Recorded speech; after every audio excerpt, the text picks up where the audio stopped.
Hello mga ka-pair, meron naman po tayong i-repair na flat screen. Dito po tayo sa Ocean Village, Piña Francia, Daraga, Albay. Kasi sabi ni sir, dito po tayo dito kami magkikita kasi di ko pa alam yung house nila. So dito kami mag-aantay. So nung nagkita na kami dito ni sir, ito na kami sa bahay nila. Yan po ang sira ng TV niya, kumbaga on and off display. So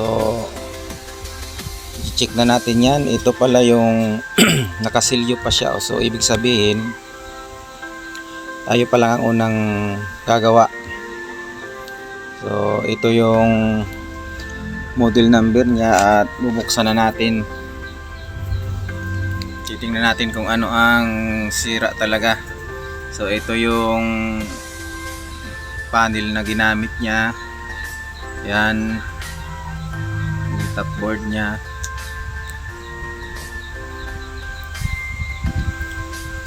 Tapos ito si main board. Yan yung main board, 43 inch na D-band. So ayan, may makikita tayong kakaiba. So malamang dyan lang nagmumula ang sira. So tapos natin tingnan, ito na, binaklas ko na siya. So makita natin yan, nangitim na yung may nag-dotted na capacitor. So, ibig sabihin yan lang nagmumula yung sira kung bakit nag on and off yung display. So i-check pa rin natin yan mga ka-offer kung dyan nga talaga or may mga na-damage pang iba na parts. So dito pala tayo guys bumili ng pyesa sa Kinetic sa Legazpi. Yan, kompleto din sila ng parts dyan sa Kinetic.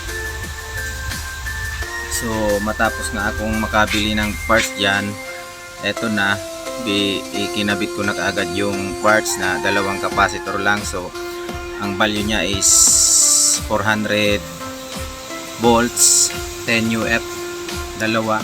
So ang dati dyan is 350, so 350 volts. So walang 350 volts kaya 400 na lang. So okay lang naman yan. So lahat yan nag-resolder tayo lahat sa likod kasi may mga malapit nang matanggal. So ito siya, so bloated na talaga. Yung isa dyan natanggal na yung paa, dala ng kalawang siguro. Dinalawang na siya kaya siguro bumigay na rin. Yan lang yung dalawang nakuha natin. So maraming salamat pala kay J. Liaguno ng Ocean Village, Piña Francia, Daraga, Albay. So eto na, i-check ko na, naikabit ko na yung board.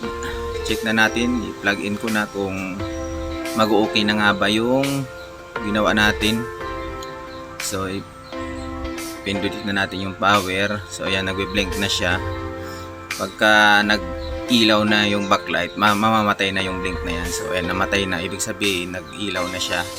So ayan, so tingnan natin. So ayan, okay na nga siya.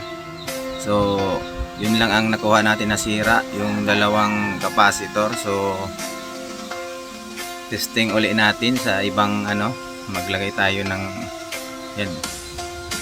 Okay na yan. So maraming salamat po pala kay Sir J.